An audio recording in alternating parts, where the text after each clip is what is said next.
Hello all, I hope आप सब ठीक हो।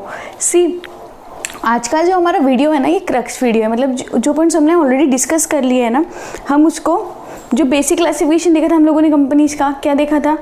Private company, public company and 1% company. 1% company क्या है? प्राइवेट कंपनी का ही फर्दर क्लासिफिकेशन है। हम लोगों ने उसका डेफिनेशन देखा था, legal definition of private company and public company. तो आज का हमारा जो वीडियो है इस पर हम बात करेंगे private company and public company के डिफरेंस के ऊपर। अगर आपने मेरी दोनों प्रीवियस वीडियोस देखे तो आज की वीडियो के साथ में आप इजीली कनेक्ट कर पाओगे। तो let's start. See, private company की डेफिनेशन जो है 262 सेक्शन 2 क्लॉज 68 में दी है। पब्लिक कंपनी की डेफिनेशन सेक्शन 2 क्लॉज 71 में दी है। सी, एग्जाम में आपको अगर क्लॉज याद नहीं है तो स्ट्रेस लेने की ज़रूरत है क्या? नहीं, you can give reference of section 2 only. अगर आपको कोई भी डेफिनेशन है उसको आपको क्लॉज याद रखने में अगर आपको डिफिकल्टी जा रही है तो डोंट वरी, आप सेक्शन का रेफरेंस दे सकते हो as per section 2, as defined in section 2, as mentioned in section 2, according to section 2 of companies act. मतलब you can use any of this. मतलब आपको बस सेक्शन 2 मेंशन करना है। हर एक्ट का सेक्शन 2 के अंदर क्या होती है? डेफिनेशंस मेंशन की होती है। ठीक है। सो अब नेक्स्ट पॉइंट क्या है? प्राइवेट कंपनी का कॉन्स्टिट्यूशन क्या बोलता है कि आपको 2 मेंबर्स चाहिए। पब्लिक कंपनी का क्या बोलता है? आपको 7 मेंबर्स चाहिए। 2 लोगों के साथ आप प्राइवेट कंपनी शुरू कर सकते हो और 7 लोगों के साथ में आप पब्लिक कंपनी शुरू कर सकते हो, जो कि क्या करेंगे? मेमोरेंडम को सब्सक्राइब करेंगे। ठीक है। देन ये मिनिमम लिमिट हुई तो मैक्सिमम लिमिट भी होगी। क्या है? मेंबर्स के लिए प्राइवेट कंपनी की 200 की है।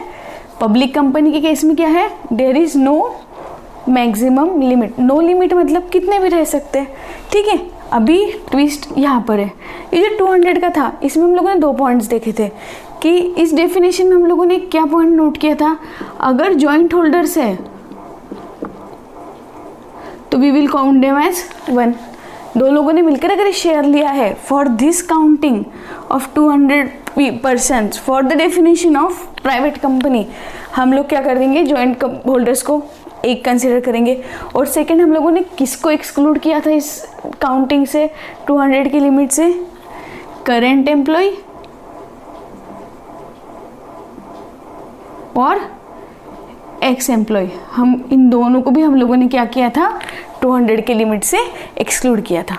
पब्लिक कंपनी के केस में मैक्सिमम लिमिट है क्या? नहीं है। जो पब्लिक कंपनीज होती है, जो बड़ी बड़ी पब्लिक कंपनीज होती है, उसमें तो बहुत सारे शेयर होल्डर्स होते हैं। They are in lakhs, they are in huge number.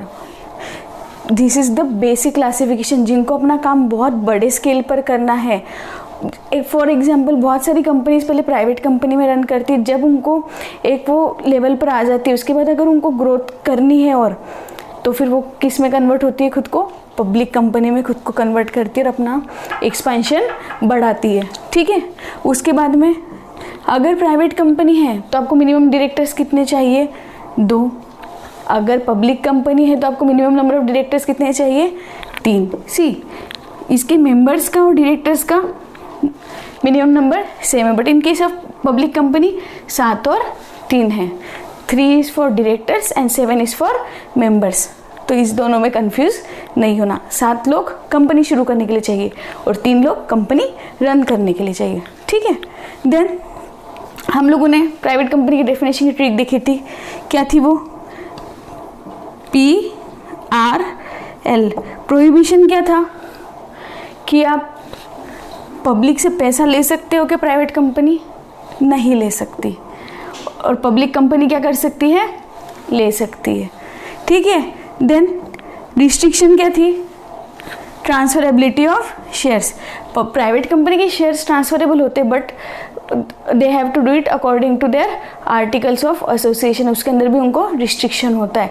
Plus वो किसी को भी कर सकते हैं क्या? नहीं, उनको अपने नोन पर्सन को ही करना पड़ता है। वेयर एज जो पब्लिक कंपनी है उसके शेयर्स क्या होते हैं? हमेशा फ्रीली ट्रांसफरेबल होता है। हम लोगों ने जब कंपनी की कैरेक्टरिस्टिक्स डिस्कस की थी उसमें हम लोगों ने देखा था कि ट्रांसफरेबिलिटी ऑफ शेयर्स ये मेंबर को क्या ऑप्शन देता है? एग्जिट ऑप्शन भी देता है, और किसी अगर कोई दूसरा मेंबर है अगर उसको कंपनी में एंट्री लेनी है तो उसके लिए भी ये बहुत अच्छा फीचर है कंपनी का, जो उनको इनेबल करता है एग्जिट भी करने के लिए और एंट्री भी करने के लिए। ठीक है, हम लोगों ने देखा है, मैंने आपको बताया था लिस्टेड कंपनीज जो होती है they are always public company जिनके shares, see I am talking about shares, जिनकी शेयर्स क्या है किसी स्टॉक एक्सचेंज के ऊपर लिस्टेड है। तो आप लोग बहुत बार सुनते हैं कि यार ये कंपनी का आईपीओ आया, अभी वो कंपनी का आईपीओ आया, आप लोग डिस्कस करते होंगे अभी रिलायंस का आईपीओ आया, मतलब तो रिलायंस का आईपीओ आया इसका मतलब Reliance is a public company and it can invite public to subscribe their securities. ये फीचर है, इस फीचर के अकॉर्डिंगली पब्लिक कंपनी क्या कर सकती है, पब्लिक को इनवाइट कर सकती है कि आप आके हमारे शेयर्स या सिक्योरिटीज़ को सब्सक्राइब करो। ठीक है, तो हम लोग देखते हैं ट्रेडिंग होता है, आप लोगों ने बहुत बार सुना होगा ये टर्म ट्रेडिंग, स्टॉक मार्केट। तो ट्रेडिंग में क्या होता है, आपको पता है कि सामने कौन खरीद रहा है कौन बेच रहा है, कोई भी किसी से भी ओपन मार्केट होता है, कोई भी किसी से भी शेयर खरीद सकता है, किसी को भी सेल कर सकता है।